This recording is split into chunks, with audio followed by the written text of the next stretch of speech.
Steve's going to help our mic situation in just a sec. It's good to get the kinks out early. I know, right? Let's keep, it wakes everyone up. Okay, I think that's better. I'd like to call the December 19th, 2024 board meeting to order. Mr. Ackerman, please call the roll. Mrs. Will, Yes. Mrs. Powers, Yes. Mr. Wilson, Yes. Mrs. Mason, Yes. Mrs. Chestnut. Yes, please join me in the Pledge of Allegiance. I pledge allegiance to the flag of the United States of America and to the republic for which it stands, one nation, under God, indivisible, with liberty and justice for all. Can I get a motion to approve the agenda as presented? So moved. Second. Any questions, comments? Call the roll. Mrs. Will, Yes. Mrs. Powers, Yes. Mr. Wilson, Yes. Mrs. Mason, Yes. Mrs. Chestnut. Yes. Can I get a motion to approve the board meeting minutes from November 7th, 2024? So moved. Second. Questions, comments? Please call the roll. Mrs. Will, Yes. Mrs. Powers, Yes. Mr. Wilson, Yes. Mrs. Mason, Yes. Mrs. Chestnut. Yes. Can I get a motion to approve the minutes from the special board meeting December 10th, 2024? So moved. Second. Any comments or changes? Call the roll. Mrs. Will, Yes. Mrs. Powers, Yes. Mr. Wilson, Yes. Mrs. Mason, Yes. Mrs. Chestnut. Yes. Mr. Kaufman, would you like to introduce our featured artist? I would love to. I would love to. This month we have a featured artist from Milford Junior High. If our featured artist could come on up. I would like to thank Mrs. DeScrange, Mrs. Whitty, and Mrs. Getz for all the incredible, and Mrs. Getz' team for all the incredible support of the arts that we have at Milford Junior High. We have some really, really exceptional work that I want to recognize tonight. We're going to go oldest to youngest, as we typically do. We're going to start with Anna Whiteloff. She has the wonderful portrait. I don't know if you can tell, but half of the image is a photograph of her, and the other half is a pencil sketch where she's replicated the piece that's missing. It's absolutely beautiful. Congratulations, Anna. That's great. Looks just like you. Then we have Savannah Martin. She has the geometric pastels. Is that right? Did I get that right? Geometric pastels? Mosaic? Yeah, printmaking. Savannah, congratulations. Oh, Savannah's not here this evening. That's right. That's right. Then we have Juliana Colapietro. This is Juliana's second recognition, I believe, correct? Congratulations, Juliana. She has the Still Lifes watercolors right here. We have Grace Riddle. She has the Mosaic Digital Cardinal. She was standing right below it. Congratulations. Beautiful. I know, right? Starry Night. Kate Fales has the, I'm going to say mountain lion. Is it a mountain lion? A puma. A puma. The digital puma. Congratulations. Well done. Well done. And then Audrey Kremelmeyer has the raccoon at the end. Congratulations. Really awesome. Really awesome. So really great stuff happening at Milford Junior High in the world of art. And as you know, I'm not going to let an opportunity to celebrate the arts go by at the microphone. So I would like to formally share with the board that we were notified earlier this week that we have a total of 31 students at Milford, between Milford Junior High and high school, who have been selected for the District 14 OMEA Honor Band. Wow. Incredible. Absolutely incredible. To have 31 students is, we're waiting to hear the other numbers from the other schools, but it's likely that that is the highest in District 14. That's pretty incredible. Our drama just finished a pretty incredible run of Hadestown. I have to say, I was telling the students after the closing curtain on Saturday, 20-something years of doing this, 2 or 3 shows a year. I've probably seen 50 high school productions at this point, and it was without question the most exceptional top-to-bottom production that I've ever seen. And the icing on the cake was absolutely the live music from the Milford Schools Foundation. So on behalf of the entire drama community, the live music that was funded exclusively through the grant from the foundation absolutely made it, took it from great to exceptional and legendary. And I know several of you were there. And with that, I really believe David Derringer is building the premier high school drama program in Southwest Ohio, to be frank, and continues to raise the bar. Tickets are now on sale for Harry Potter and the Cursed Child. And we absolutely anticipate a sellout, so if that is a show that you want to bring young people to or yourself to for a fun, magical evening, that show is going to sell out. So get those tickets early. You can get them at curate.com. It's CUR8.com, and just search for Milford School. So thank you for your incredible support of the arts. Thank you to all of you for making Hadestown the production that it was, and happy holidays to you all. Thank you.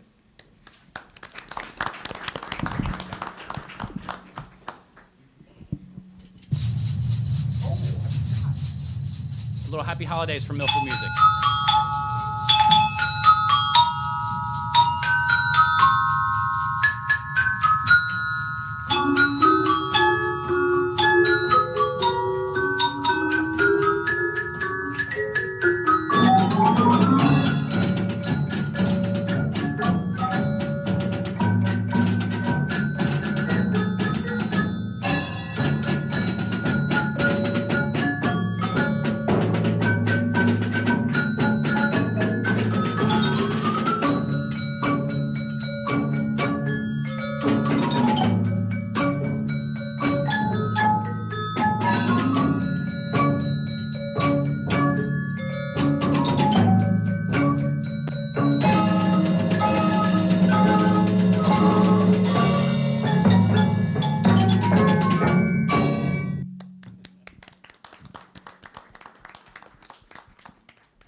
All right, thank you, Josh Kaufman.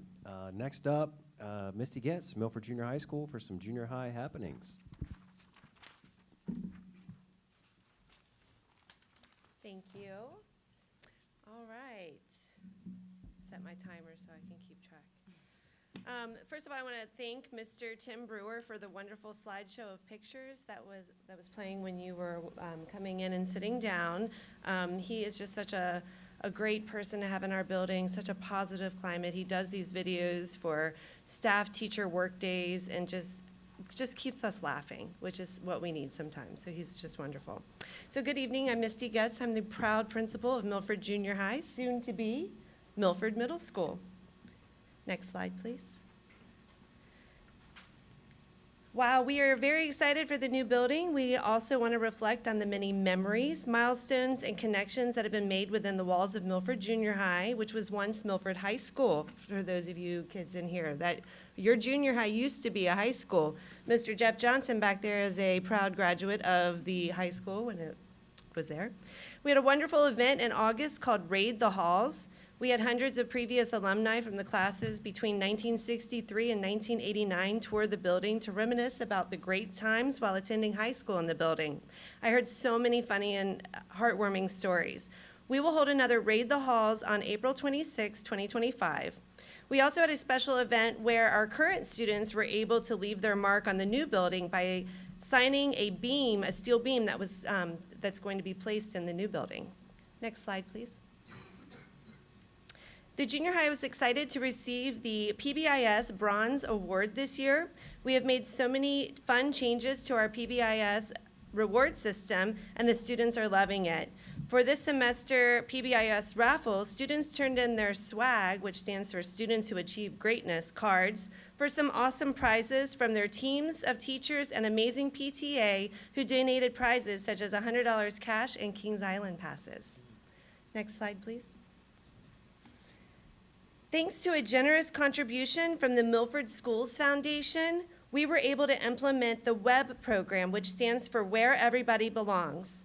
WEB is an incredible program that welcomes 6th and 7th graders and then makes them feel comfortable throughout the first year of their middle school experience. We train 8th grade students to become mentors that we call WEB leaders.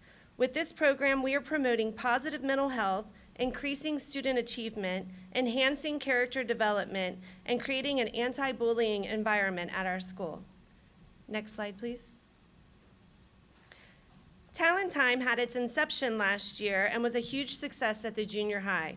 Talent Time is a flex bell in our students' schedule, providing opportunities for students to receive additional support for academics, address academic gaps, foster collaboration, enhance engagement with enrichment activities, and improve the overall school culture by allowing students to focus on personalized learning. Next slide, please. One of the incredible enrichment activities that came out of Talent Time was the creation of the Around MJHS podcast. It started as a podcast, but has evolved into a video production this year. These are 3 examples from this year. Mr. Welbrock, one of our 8th grade social studies teachers, took the initiative to have students create this. They are learning a ton and loving it. Next slide, please. Our PTA has been hard at work this year providing for both staff and students.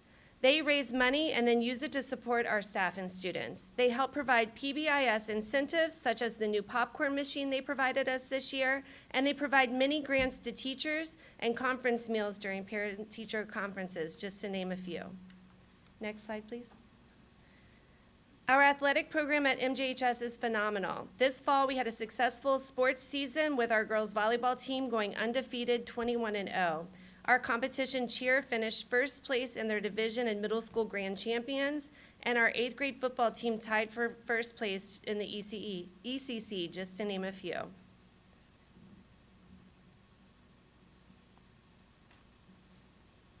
Next slide, please.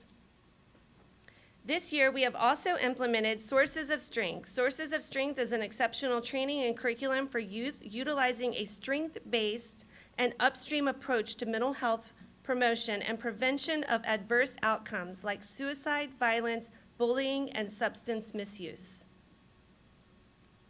Next slide, please. Milford Junior High is filled with creativity and passion for the arts. We have enjoyed both a remarkable choir and band concert this fall that showcased the talents of our students. We had a unique art show in our media center with student-created ceramic bobbleheads. We look forward to the fine arts show in April. Next slide, please. Milford Junior High provides so many extracurricular activities to pique the diverse interest of our students. Our esports team completed another undefeated season. We offer so many things to choose from, such as chess club, different running clubs, board games club, science olympiad, builders club, which is a really great philanthropy club. This year, we had our first 8th grader to be one of the national JROTC championship squads. Addison Nolan was a key part of our female JROTC being crowned the 2024 Raider Female National Champions in Fort Knox, Kentucky. We are also proud to announce that the JROTC will be an elective students can choose to take their 8th grade year. Lastly, we provide a top-notch, rigorous education for our students. Our teachers are dedicated to fostering a love of learning, ensuring every student is challenged and supported. Whether it's in the classroom, Talent Time, or through enrichment programs, academics are at the heart of what we do, and our students are thriving at MJHS. And lastly, we just want to say happy holidays from Milford Junior High, from the staff at Milford Junior High. Thank you.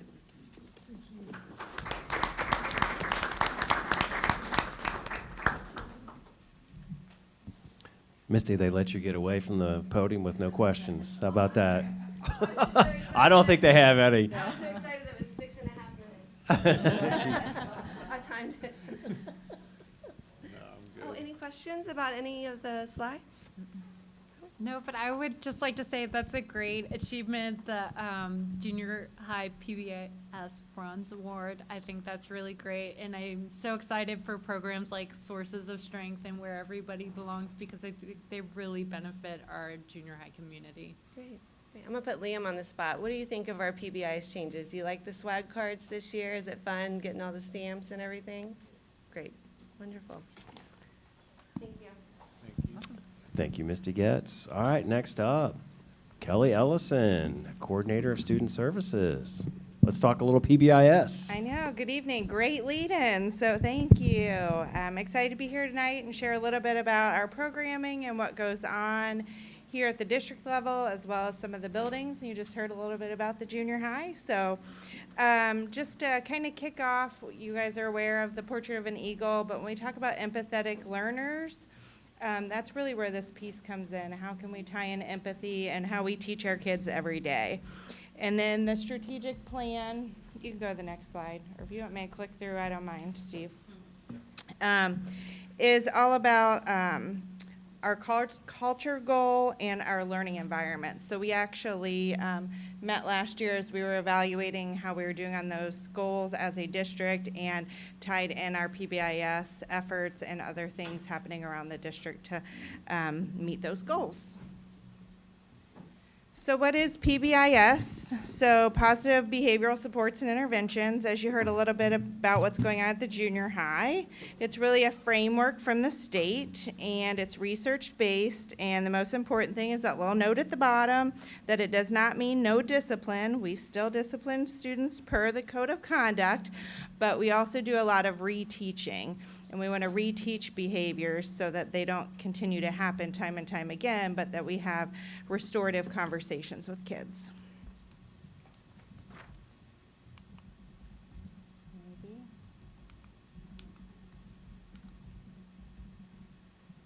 Point at Steve.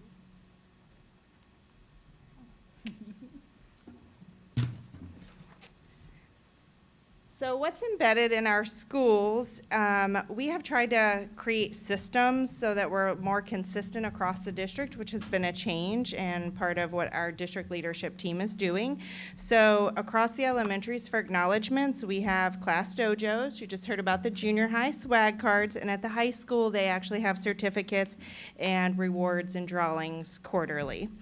And then they have assemblies, and all buildings have Tier 1 and Tier 2/3 committees. So we are meeting monthly, if not more often than that, at a building level and quarterly at a district level. And one of our big Tier 2 interventions is called check-in, check-out, where they check in with somebody in the morning, and then throughout the day, they talk to their teachers about how they're doing. And district-wide, we have over 113 students. So that was as of this quarter. And then our district committee began a couple years ago, but it's comprised of K-12 staff members, district office, community, and Emily serves as a board member on this committee. So happy to have her, and I'm sure she can share more about the work that we do, but we meet quarterly.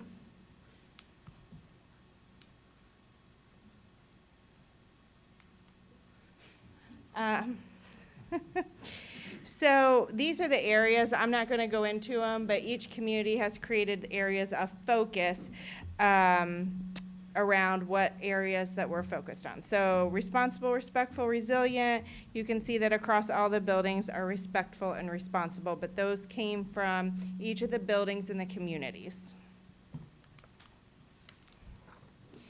Additional supports that we have in place, you've heard about reset rooms time and time again, and reset aids.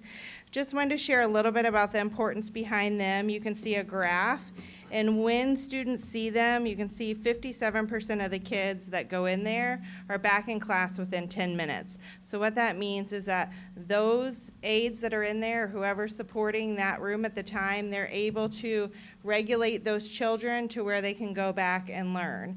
Whereas in the past, they may have spent time in the office or other situations, and those children are able within 10 minutes to regulate based on their needs and get back in class and be productive. So great tool that we have and are very fortunate, so thank you. And then other tools throughout the elementaries, we have morning class meetings, buddy benches, second step, a variety of programs that they use to support PBIS. Professional development, we offer an array of professional development as we want our teachers to continue to learn. So as we onboard new staff, I have Milford University, I attend that and I go through training with them. We use State Support Team 13 out at Hamilton County, but most importantly, we like to share our story and what we're doing here. So at the last regional showcase, we were able to do that. We had the most presentations of the area, and our preschool presented, our high school presented, and our school psychs presented about Tier 3. So very proud of them and just continuing to share our story. And I presented on the district panel. So And you heard about the junior high already and earning bronze. So this is most exciting to me. 9 out of 10 of our schools have received recognition at the state level. And we were just recognized at the regional meeting. And we were the only district to receive the district award out of State Support Team 13 in our area. So just incredible work. And the gold schools, there are less than 47 gold schools in the state of Ohio. So pretty impressive work. What that means is they are addressing kids at Tier 1, Tier 2, and Tier 3. It's an application process that actually goes outside of State Support Team 13, so it could be in Northern Ohio, somebody's evaluating us and looking at the work we're doing. And so I'm just incredibly proud of their efforts and what is happening. And Parker did a great story, so shout out to him. But if you haven't read that or seen that, it's out on social media and the website, and kind of goes over a lot of the work that we do. So thank you to him for that and sharing our story with those beyond here. So I will, in January, go to the state conference and get our award. If anyone would like to join me, you're more than welcome. So. And then a little bit about bullying. Sometimes you hear about bullying, anti-bullying, what are we doing? So I think that it's important that as we reteach behaviors, we are discussing these, but really trying to teach children the difference between conflict, what is being rude, what is being mean, and what is bullying. Even as a principal, I used to have an article that I would share with parents. So just continuing to educate kids and really steer them on the right path. And then different tools. How do we report bullying here? We have Gaggle, and there are 112 reports, but what I wanted to share is that is a reduction from last year. Stay Safe, Speak Up, 8 reports were possible. That's how many reports we had. And then 3 cases were actually identified as bullying, which is a reduction from the previous year also. So the size of our district, that's pretty remarkable. And then continue to use Stay Safe, Speak Up, or they can reach out to their principals, teachers, counselors, etc. And Stay Safe, Speak Up is all over, so everyone should know how to access that. And it can be anonymous. That's the most important thing. And then just what else are we doing? Examples around the district are that we're continuing to focus on PBIS, parent education. We have opportunities within the web program that she shared. We talked to students about their digital footprint because that's a lot about what's happening. So I think that's most important, that they understand what they do today can be seen in 10 years from now. So continuing to share with them about their digital footprint, and then having the SROs in every building has been helpful to be able to have those conversations and restorative conversations when appropriate. Went kind of fast. Anything that you have questions about, or Emily, anything you'd like to add? Yeah, I just wanted to say, by serving on this PBIS committee, I've learned so much about all the initiatives that we're doing within the school, and I've learned just how important PBIS is. I know it's something that the principals talk about at the beginning of the year, and we talk about it at this board meeting once a year, but it really is preparing our kids for the future, and it's so important because I just feel like the school environment is so different today, and kids are dealing with a lot of stress, and they're dealing with a lot of things that maybe we didn't deal with when we went to school.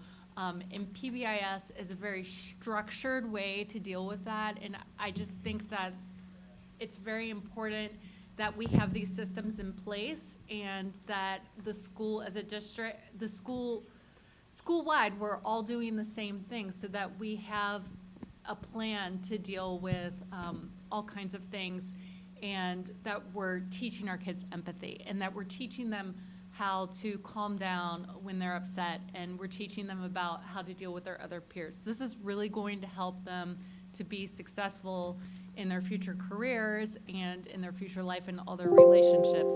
And I think the most impressive thing about this is it is so data-driven. Sitting in these meetings and reviewing all the data quarterly, it's not just a touchy-feely thing. Like, it's based on real data, and it really changes these students' lives. So it's been a real honor to serve on this committee because all of the people are working so hard on these PBIS initiatives, and I think it's such an attestment to their hard work that they've received these statewide awards. It's just really, really great, and I'm so glad that our district is so involved in such a great program. Thank you. I would add, sorry, okay. I would add that being in the buildings a lot, I enjoy visiting the buildings, and if I'm not coming to your building, you need to invite me, because I love it. But teachers regularly talk about the impact of the PBIS programs, in particular, the restart aids. The children come back quickly and calm down rather than escalating and getting out of control in the classroom, and even being sent home where they're definitely not learning. And it's made a big difference. Teachers all say, I'm teaching, I'm not putting out the fires, you know. And when they are not in crisis, they have scheduled meetings with the restart aides in which they role play ways to deal with things when you're not upset or angry. And they're pretty powerful tools that most teachers would tell you are really changing the atmosphere in their classrooms. I just had two quick questions. So through the different ways that students have access to the Speak Up and those different things, do the parents also have access to that? So if they're struggling, like if a kid's struggling and they not really sure how to address it, or maybe they don't have the support system at home? Yeah, great question. Yep, so it's on the Milford Schools website. Yep. Okay. And then the second thing is, do we have, so if kids do need some outside counseling or anything like that, but they don't have health insurance, do we have access to partners or anything to guide the families towards that? So our school psychologists have a list of therapists that they will refer them to sometimes, but we also are fortunate to have mental health interventionists here on staff in the district. Okay, good. So nobody's going without help because they don't have, okay, Yep. good. And we also have partnership with Child Focus. Okay, good. That's all I had. No, it's great. Okay. Emily, did you have anything? No, Okay. I was just gonna ask. Thank you, thank you. Thank you, Kelly. Oh.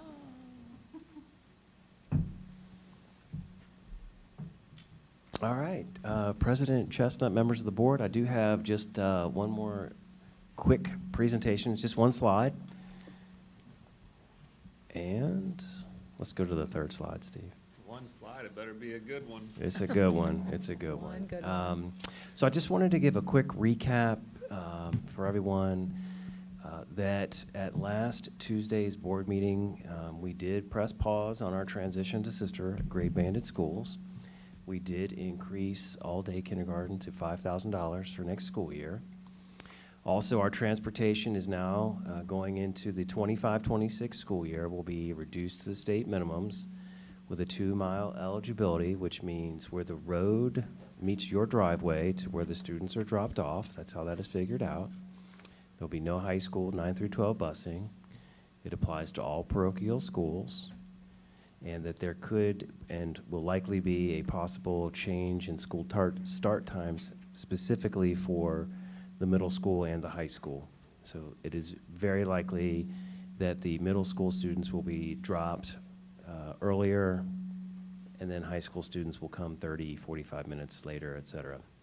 Jeff Johnson and I have met with Peterman this week on Monday. We also have another meeting scheduled with them for tomorrow.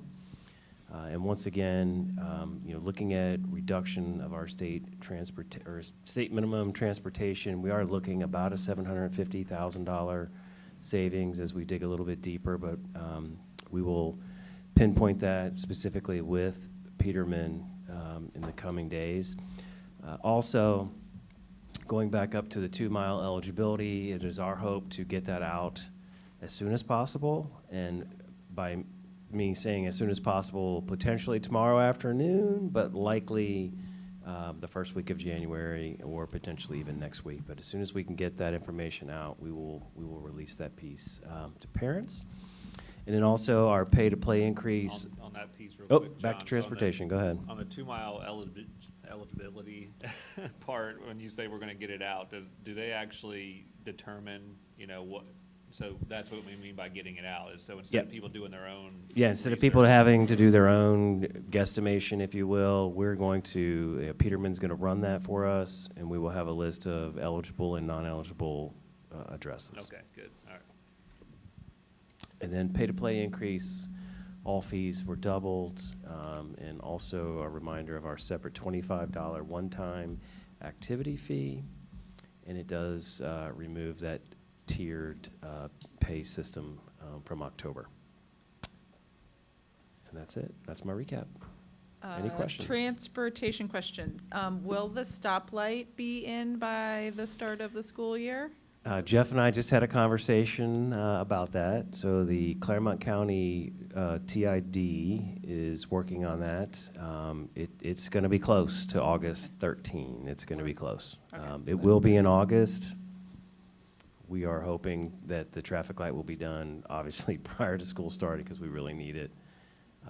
But we're up against a pretty tight deadline. So.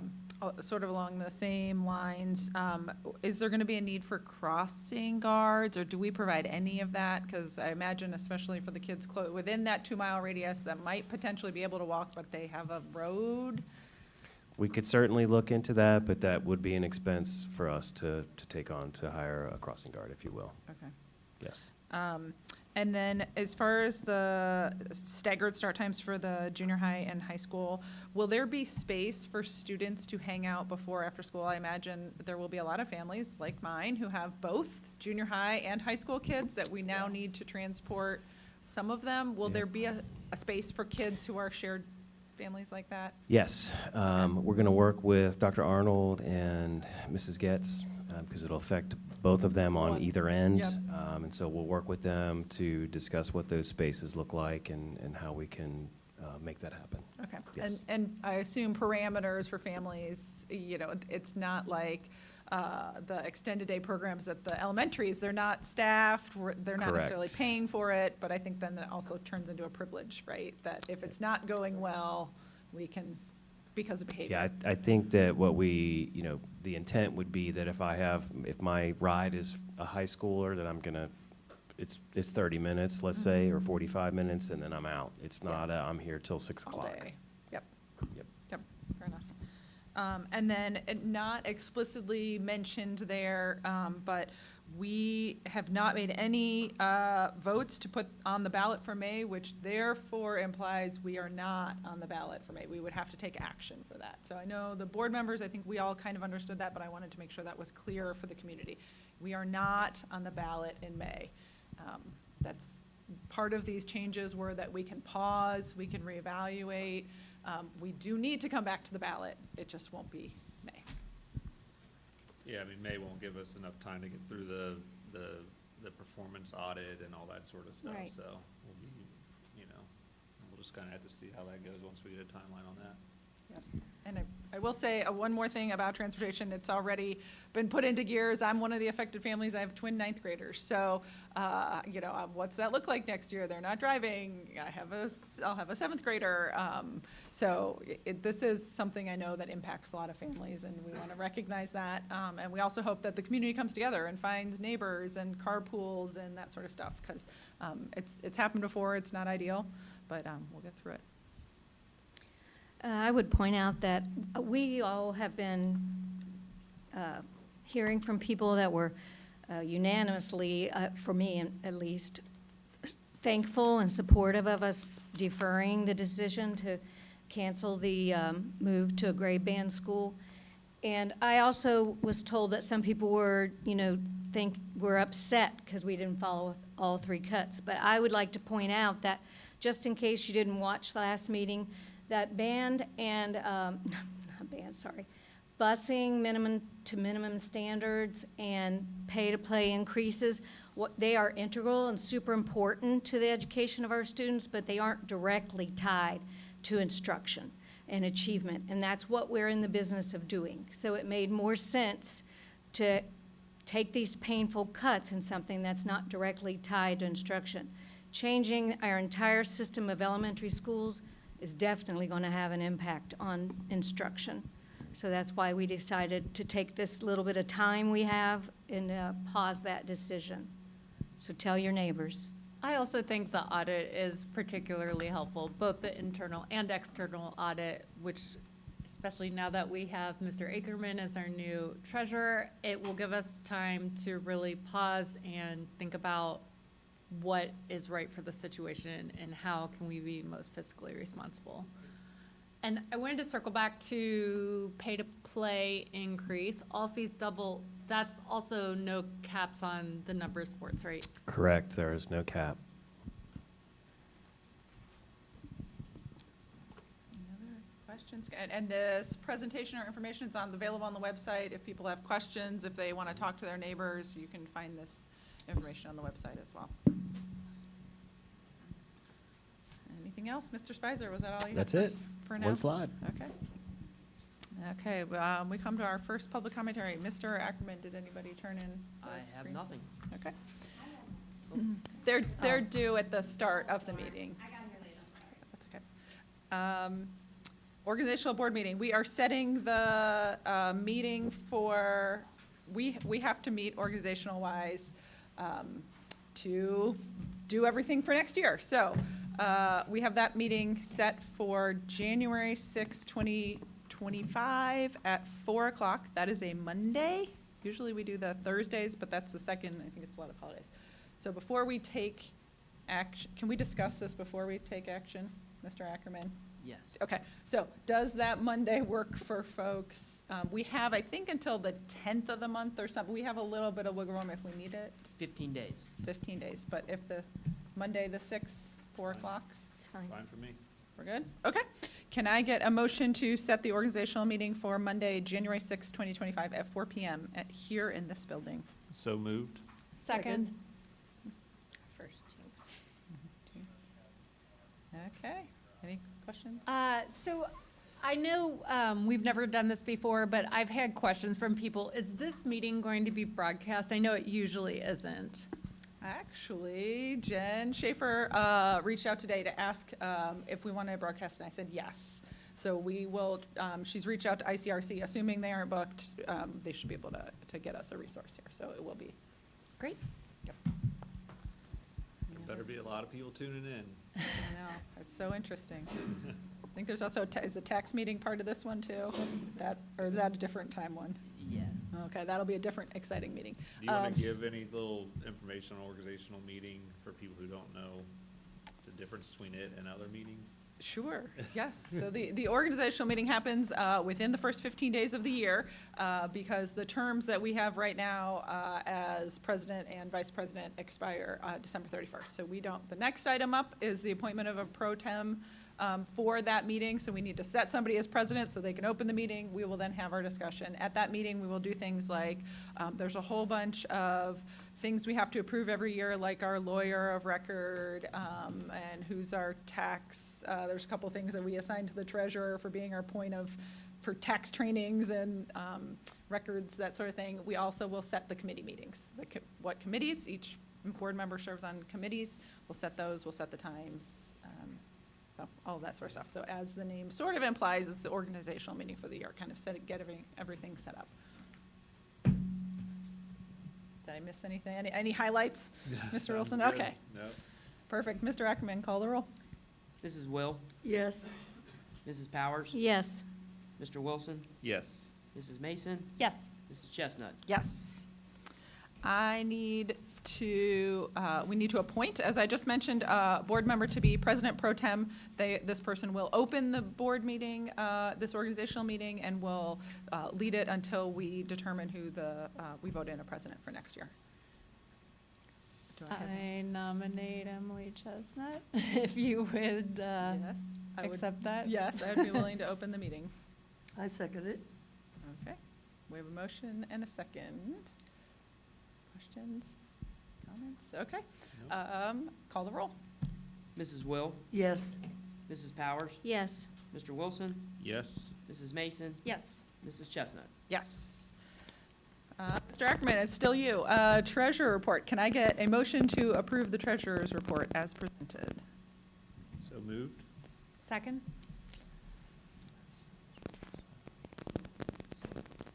Okay, I know it's very hard to see, I apologize.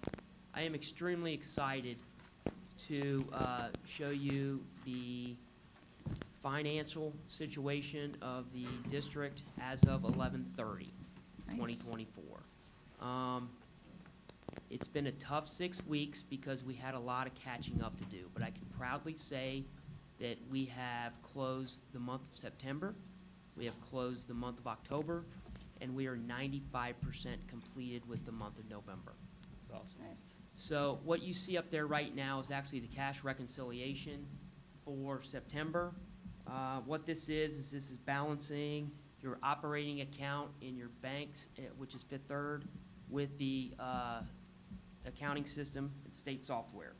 If you scroll down just a little bit, all the way down, down, down, okay. Not the last two lines, but in the right-hand column, you'll see a total balance and a total fund balance. When those match, you know you're good to go. So that one's great for September. The next slide, what this is, now this is actually a snapshot of our investments through November 30th. So we're off just a little bit because obviously we're making money, which is good. But what's great about this particular document is probably the third column, the middle column. You'll see a gross monthly income, and that shows what kind of interest revenue we're generating through or for the month of November. And then the column next to it shows you a fiscal year to date.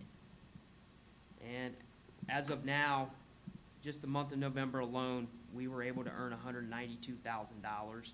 Then by the time you put Fifth Third, which is, I know it's very hard to see, and again, I apologize, but the very bottom, you'll see $309,000 for the month of November. So that's excellent. Year to date, $2.6 million in interest. So this just helps offset some of the expenditures that we currently have, whether it be in our bond projects or in our operating account that we're trying to move forward. And do we get to keep all that, or is there a certain amount of that we do not get to keep? We do get to keep it. Okay. Yes, yes. Now, what's nice about any money that we're earning in our bond funds, it just helps the taxpayers not have to pay as much money. Yeah, because there is a limit though, right? There is a limit, and it's called arbitrage. You can't make more money. So basically, when you sell your bonds, you have to use the money within a certain period of time. You can't just take the money and put it into investments and earn too much money because you're paying interest on that money. So it's kind of like taking your mortgage and you put it into an account, you earn more money than you're paying out in interest to the bank, and they don't like that, so. Okay, that's just good to know, right? for Sure, the it's public great to that know. It's great to There know. are certain You're limited. circumstances Yes, where you're we're very limited, limited. yeah. So the next 4 pages of slides is, there we go. This is what's called our FinSum. So this shows you every fund that we have, and the far column to the right is the balance of those particular funds. Some funds, obviously the general fund is the most important, but most of the funds are restricted. So it might involve student council, honor society, things of that nature, which is something that they manage with their mentors. So then after that, we have quite a few pages of all the checks we wrote in the month of September. And I know you don't want me to go over those one by one because I will bore you to death. But this is available with the Yes, board agenda? it'll be on board docs, and then it will be available also on the treasurer's webpage as we reorganize that. Now, once we get there, and we're almost there we go. Now, I love this particular document. This is actually a snapshot of our 5-year forecast through September. So the first column is obviously a description. The second column where you see forecast fiscal year '25, this is what was presented in November. The middle column, September, shows you what our revenue that we generated, our expenditures, and then the far right column shows you a year-to-date. If you scroll down, what is incredibly, this is awesome in my opinion, there you go, not too far, is you'll see a 6.010 over and under. So we forecasted that we would be 3.9 million to the negative, but through September, we're 8.2 to the positive. So, What's the explanation for that? well, I want to say that we're watching our expenditures, but we've also generated some extra revenue through tip payments, things like that. Okay. So, then as we scroll back down, we have the month of October. So you see the same thing in the cash reconciliation. You'll see the same thing in the FinSum, all the way through the checks that were written, and to the last page. Again, our snapshot with our 5-year forecast. Revenues, expenditures, and all the way down, you'll see at this point, we're 7.3 to the positive. So I thank everyone for all their help so far year to date. And are the TIF payments just hard to predict, and will we lose out on that in the future? Are those things that were paid to us early, or how? We will not lose out. Okay. No. It's what we're paid in lieu of the taxes that have been exempted for certain property. River's Edge is an example. So those are variables, so we were able to, more than what we were predicting. I would say usually you predict less because you never know about delinquencies. You're also relying on the township and the city of Milford and Union Township to pay you, and there's not really a set schedule when they do. Gotcha. Okay. So- Are we pretty but- current but- on that stuff? I'm sorry. Are we pretty current on? who Yes, owes? Okay. yes, and they are all very good at helping us out. So, and I appreciate that. Any other, is that your report? That's the board reports. We still have some more to go. Okay, unless you want me to- well, why don't we vote on this so we're on the right, and then we'll get through the rest. Okay. Any other questions, comments? Lots of numbers. Thank you. When you talk about the funds, and the different funds that we have, so we're obviously most concerned with the general fund, but if we have these other funds like food services, we can't just take money from food services and use it for general fund expenses, correct? No, they're all restricted. Correct. Which is a very good question. I know a lot of people don't know that. Right. Okay. Awesome. Yeah, no, and I would just like to add, so as we move into January and we set up our committees, so, we're gonna move to, committee chairs for each one of the committees, where we'll be doing, readouts from the committees at each one of the regular board meetings. And I'm gonna be chairing the finance committee, so I plan to take some of the, things that we've heard throughout the levy and some of the concerns from the community members, and make sure I'm working with Doug to pull those 3 or 4 major things out into specific, readouts and slides for each monthly meeting, so that although, that's a 28-page document with a lot of different funds and codes and things like we're doing better than we thought, we'll work together as a board and work together with Doug to ensure that, the areas that we think the community would want to see some reductions, like things like, salaries across the board, or how much we spend in overall payroll or transportation, as we cut that, people are going to want to see some reduction down the line from that. These are things that we'll make sure we pull out into specific graphs or some sort of easier to read out for the meeting. So we'll be tracking it in committee, but since we know people don't have the ability to come to committee meetings and they're tough, we'll make sure as we move forward, we're trying to make that more simplistic for everybody. Just a side note too, I wanted to thank Mr. Ackerman and his team, because I know that resolving all of those reports from September to now took a lot of extra work and extra time, and really appreciate being up to date at this point. I'll tell you what, I have an incredible staff, and they work very hard, and they are very passionate about this district. Yeah, that's great. We'll tell them thank you for us. Thank you. Any other questions? Call the roll to approve the treasurer's reports. Mrs. Will, Yes. Mrs. Powers, Yes. Mr. Wilson, Yes. Mrs. Mason, Yes. Mrs. Chestnut. Yes. Okay, next we have a then and now.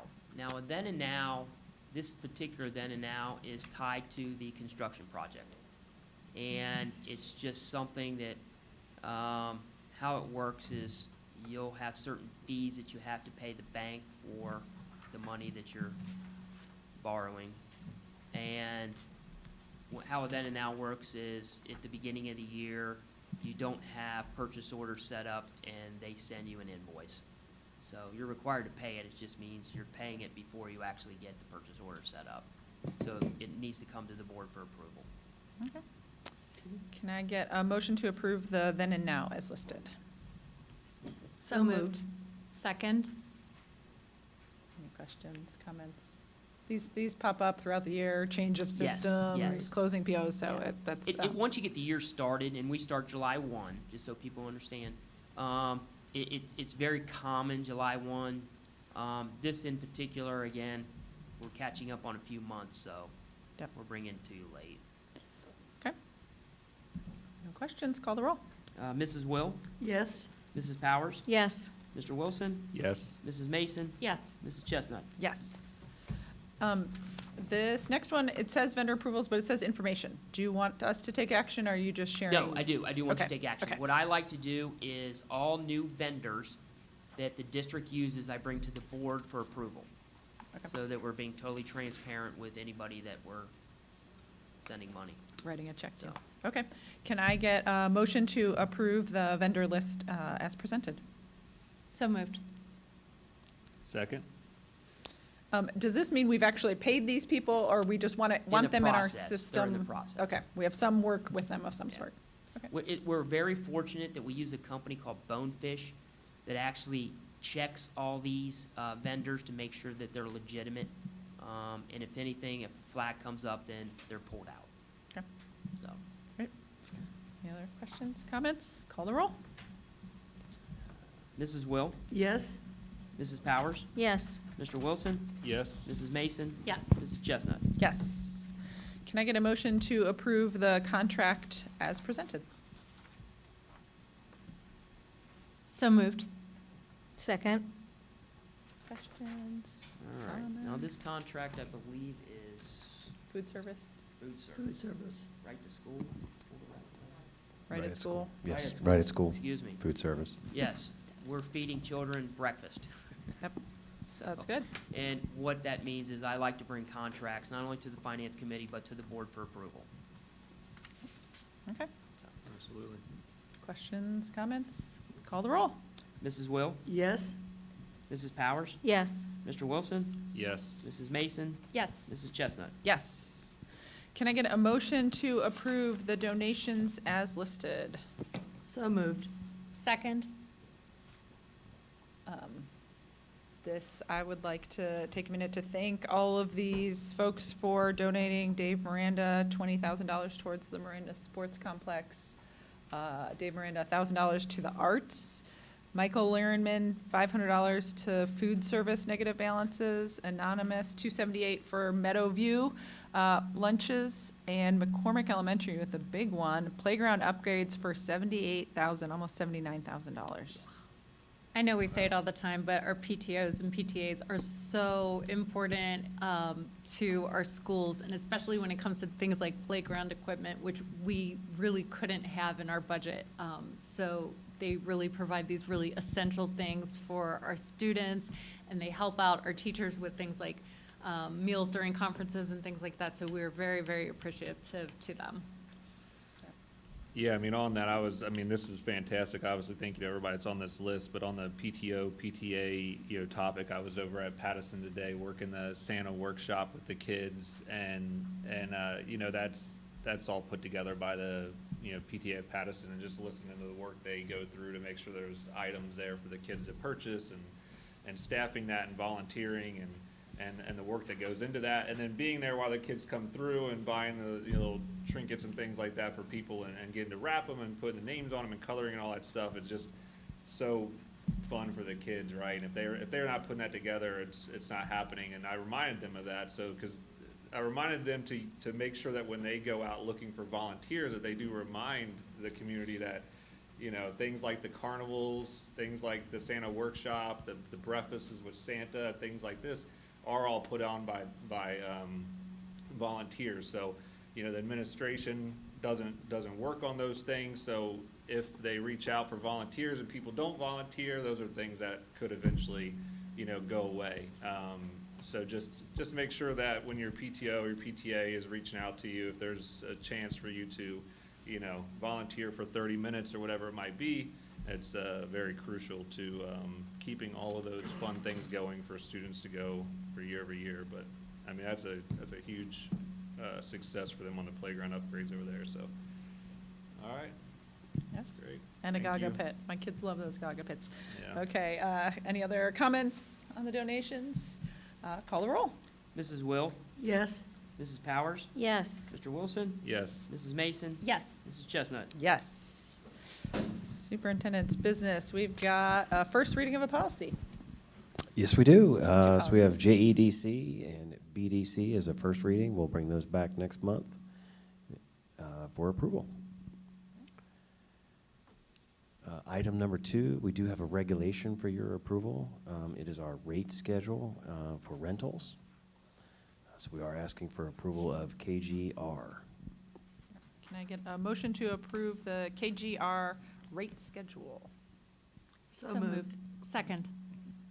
And you, remind us what changed in the rates. We update, some stuff's not available anymore. That got redlined.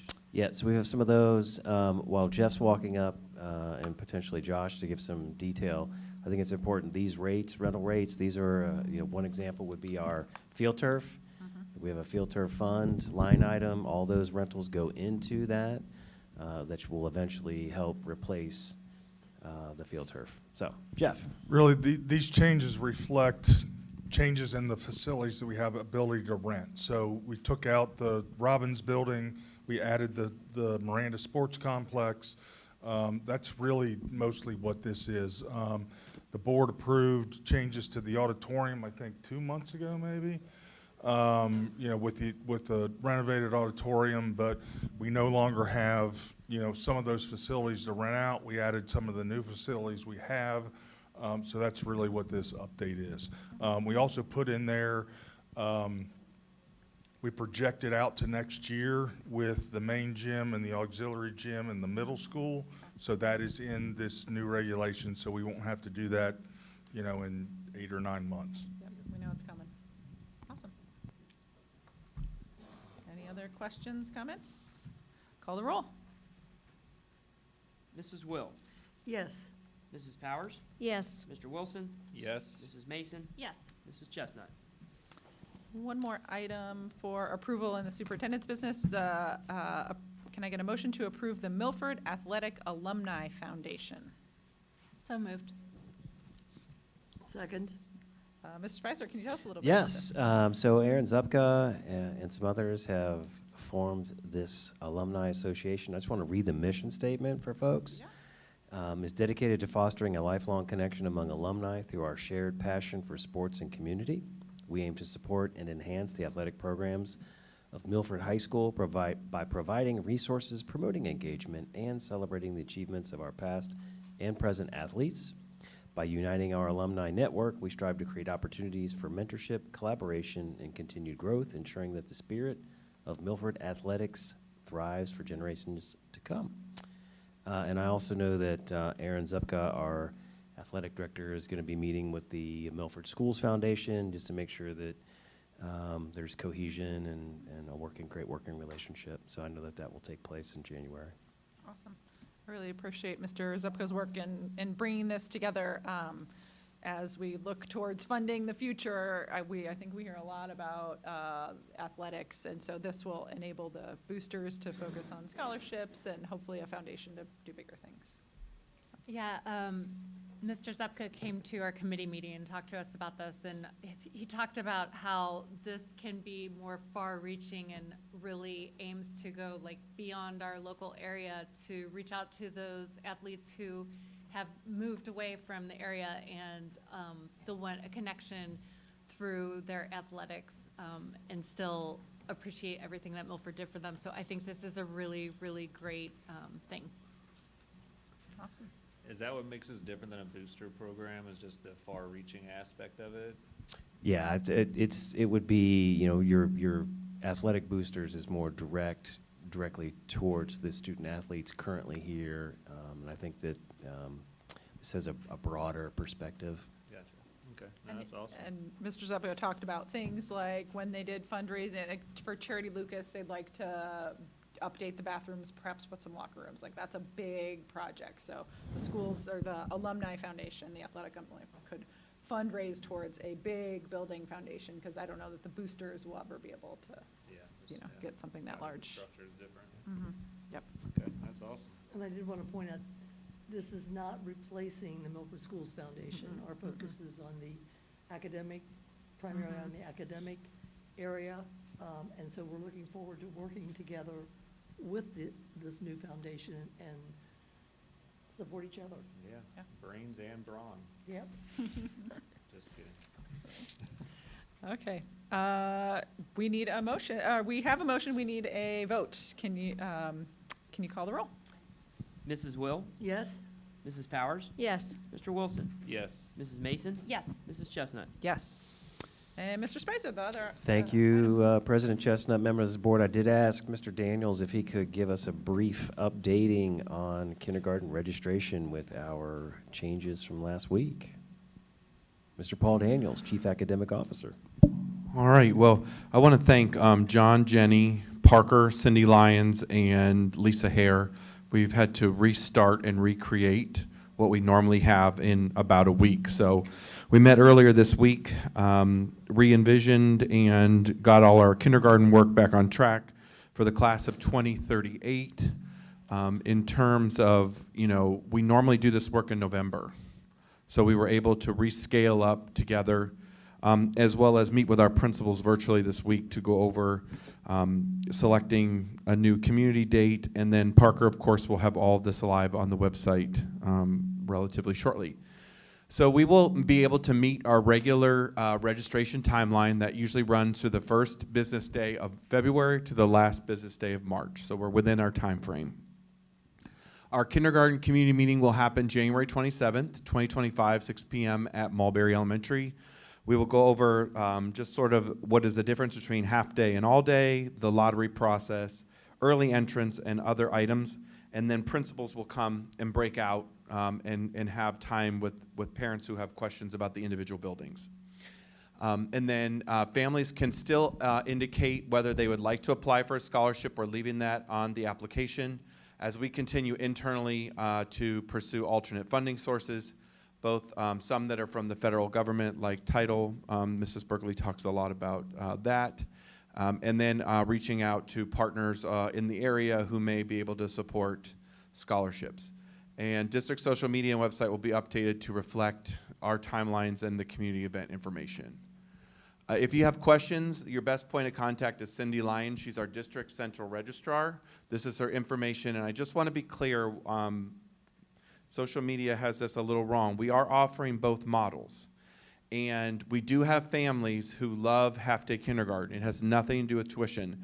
They like the aspect of sort of meandering into kindergarten instead of full all day, every day. So we're being able to strive to be, accommodating to our community. So we will have half day and then full day.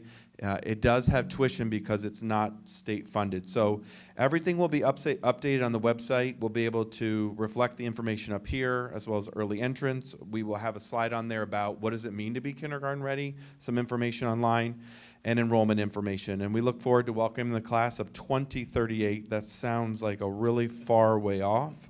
And then we will also at the meeting have overall district Q&A. The number one question that we always get at kindergarten community night is, will my child be AM or PM if you choose half day? And that is always determined by the efficiencies in transportation. So you will not generally know until maybe August 1st. And that is just because we're efficiently trying to run our buses, and it has nothing to do with going to state minimums. It's always been that way. So you won't get an answer to that question on the evening at Mulberry. Any questions? You said that this information is going to be available on the website. Do you know where on the website parents will be able to find it? Parker has a section under kindergarten registration, so. Okay. Perfect. Yeah, we leave the graphics to Parker. And you said the session is at Mulberry, but that's for anybody. Yeah. Anybody, doesn't matter what school. It is our If you wanna learn district-wide about- community event. All the principals will be there, and then after we do our overview, answer, district Q&A, our goal is also to have our partners there right at school, pay schools, transportation, and then you break off and your principal can answer building-specific questions. Awesome. Thanks. Welcome to the newest Eagles. Middle school. Middle school update. Mr. Jeff's got some great Johnson. pictures and I think a nice video for us. My junior high kids commented that it got walled in. Did you say it got walled in? Walled in. They put walls up. Wall's been going up for a long time. They They are noticed them. starting to add a brick on the outside of the building. This picture's from the courtyard. So brick in the courtyard's done. You also see windows. All the courtyard windows have been installed, which looks really cool, but the big thing is it dries the building in, which enables us to do the interior finishes. So, next slide, Steve. This is from Eagles Way, so this is kind of you still see, this scaffolding is down at this point in time. You can see, like, it looks dirty because it is. They haven't washed the brick yet. So they're working on that, but that is all the bricks done this is the academic wing of the middle school. So that's kind of what it's going to look like. Here's an overview looking out from kind of over top of the existing junior high. So here you've got the Miranda Sports Complex, you've got our middle school here, and then off in the distance you've got our high school. Gives you a little bit of an idea of what kind of the overall campus is going to look like. A lot of mechanicals are going on. This is an air handler unit that a picture of it being installed. 7 of the 9 air handler units have been installed at this point in time. The 2 units that feed the main gym and the auxiliary gym have not been installed, but the rest of them have. This is actually, it looks like paint, it's actually block filler.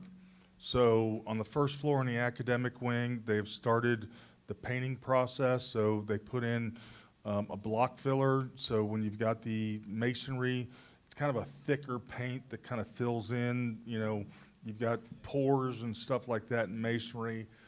So that's been going in. And our masonry contractor is Combs Weisbrot, and I can't say enough about how wonderful they've done. The walls look really, really good. So they've done a great job. This is our cafeteria. So you're looking kind of from the media center up here, looking down into the cafeteria. They've got the drywall's been up here. In between this, eventually will be sound dampening baffles that are color coded. Will look, Milford colors and everything, but they'll do a good job at keeping the sound attenuation down. Are you saying the lunchroom gets loud?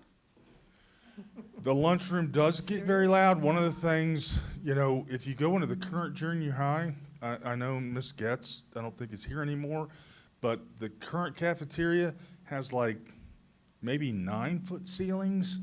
And yes, it gets very loud. Just the fact that we've got the volume in the new cafeteria makes a huge difference.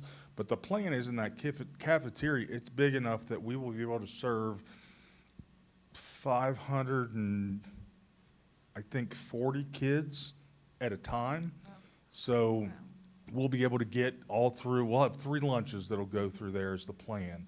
You know, currently they set up tables and chairs, and then every day in the gymnasium, we started that during COVID because we had to social distancing and stuff, and kind of figured out we could do it, and we've continued to do that.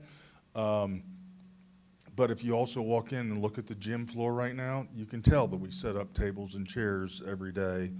I mean, it's still safe, but it looks bad and whatever. So, but we'll be able to serve, you know, there'll be a 6th grade lunch, a 7th grade lunch, an 8th grade lunch that will go through that cafeteria when we open up.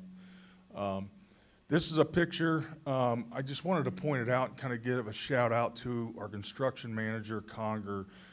Yesterday, this is a picture from yesterday. They had a contractor appreciation lunch. We kind of work with Conger. We've set up a break room in the auxiliary gym so that our construction workers who are there every day putting in all the hard work have a warm, dry place that they can have lunch in every day. And Conger not only provided lunch for approximately 100, 120 construction workers that are on our site every day yesterday. They also handed out a hoodie that's got our logo on it, says team member on it on the front. The backside says Conger Construction. They are bright yellow. They are very bright. You can't miss them. But that is what, from a safety perspective, all those construction workers, they have to have, it's called high vis. It's yellow, orange, that they have to wear every day from a safety perspective. And in addition to, you know, hard hat, safety glasses, you know, gloves and stuff like that. But they gave every member, every construction worker one of those hoodies. So it's kind of a shout out to Conger that they're making our project a place that people want to come work because it's better than the other jobs that they want to go. So we're getting the higher class workers. They're coming in. These guys are working hard. So again, it's just kind of a shout out to Conger to doing that. They didn't have to do that. That's not like it's in the contract that we have to do that. So they're doing it, recognizing the hard work these guys are doing, giving them those hoodies, and you know, that makes them, you know, want to come to work and work a little harder. So shout out to Conger. That's cool. They put our logo on there too. Yeah. Yeah. Yeah. And then this one's just kind of a flyover of what our site looks like. This is probably 2.5 weeks old, but The roof's never gonna look that clean again.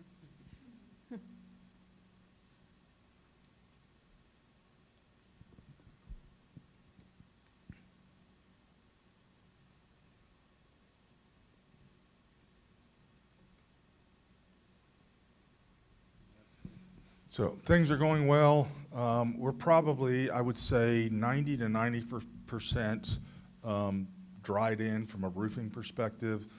Some of the transitions from, the reality is we've got 3 buildings, and there's a connector in between all those 3 buildings.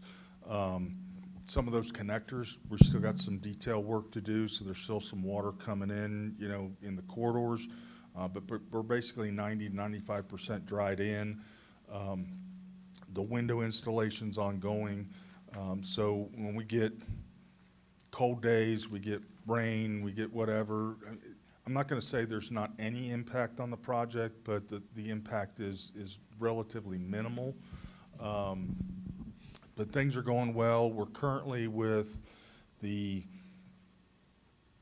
acceleration change order we did, was it just last month? It feels like it was 3 months ago, but With the acceleration change order we did, we're 10 days behind schedule currently of the August 1st completion date. After that contractor appreciation lunch, I had a walk with the owner of Concord Construction, and I was really glad to hear him say, the date's not August 1st, it's July 1st, because, you know, there's just stuff that has to get done. And we're looking good. I mean, there's a lot of challenges ahead, but things are looking good, and we feel very confident that we're going to be there. The budgets are looking good. We go over every week. It's called a PCO log, potential change order. Our contingency, our allowances, everything are looking good from a budget perspective, as well as from a schedule perspective. Like I said, I'm not going to say there's not challenges, but things are looking very good. I have a question for my 6th grade grandson. He's semi-obsessed with wanting to know what grade has to be on the 3rd floor. I have a guess. 6th graders will be on the 3rd floor, 7th graders will be on the 2nd floor, 8th graders will be on the 1st floor, and then electives, which are almost, I don't know if it's 100% or almost 100%, will be 7th and 8th graders are on the 2nd floor, kind of in the middle section above the cafeteria and the administration wing. Thank you. So if he's a 6th grader now, he'll be on the 2nd floor next year.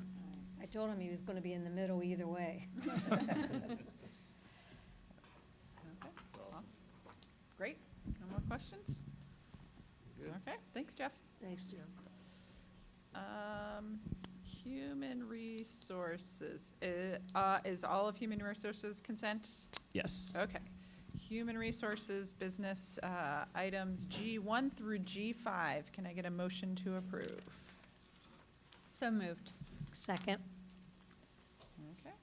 I got a Yep. couple, yeah, Yep. it's just a couple things. So the amendment to the agreement with MEA is, it covers staff reduction, potential staff reduction, RIF. It clarifies what is comparability. And so we have a great MOU with MEA, and I think it's good. So we're asking for your approval of that.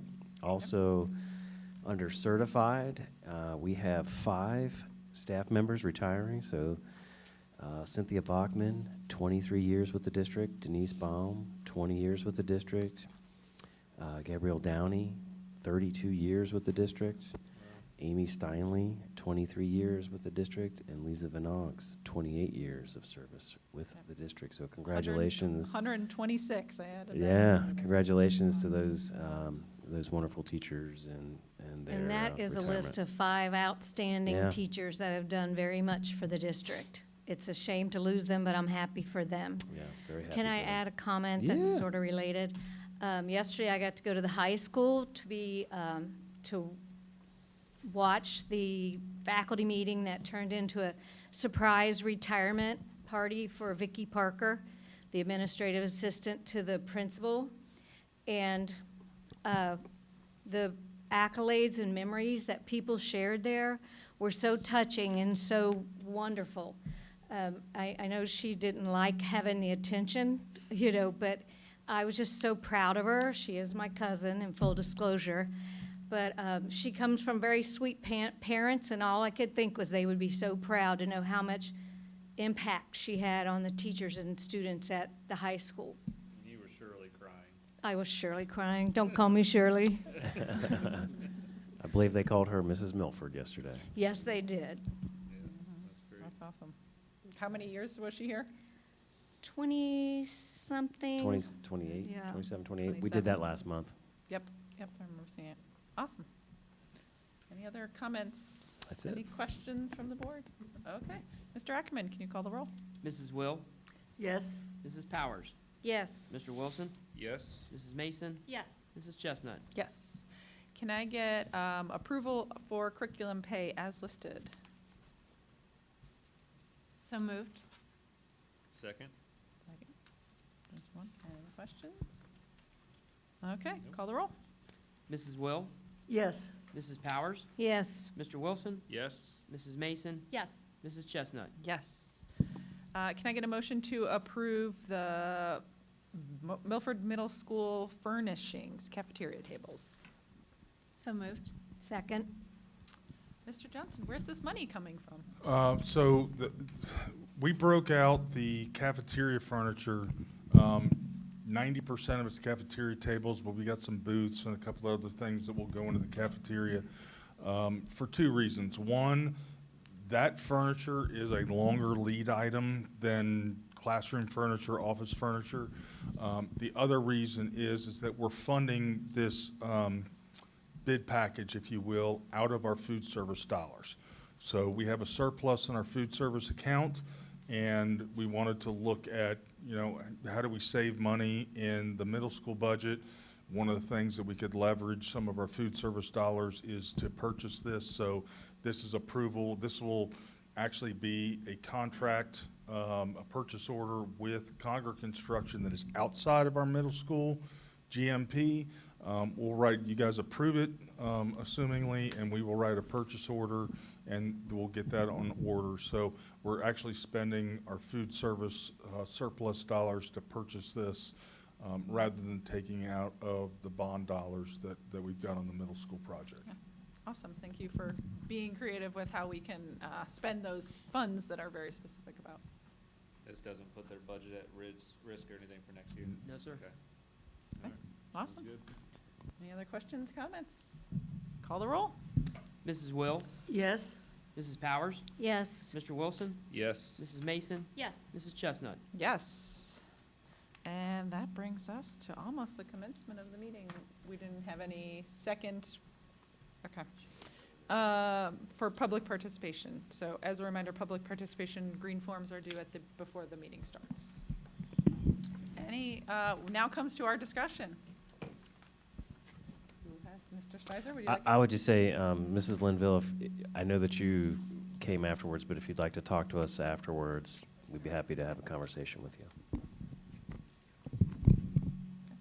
Any other questions? I know Mr. Kaufman already talked about this, but I went to see Hadestown, and I was just so incredibly impressed. That drama department has done so much amazing work, and that production of Hadestown was so professional and so amazing that I could not believe it was a high school. So I was very, very impressed, and continue to be impressed by our fine arts department. And the professional musicians really added so much to it, and what a learning experience for that cast. The choreography, the casting, it was just exceptional.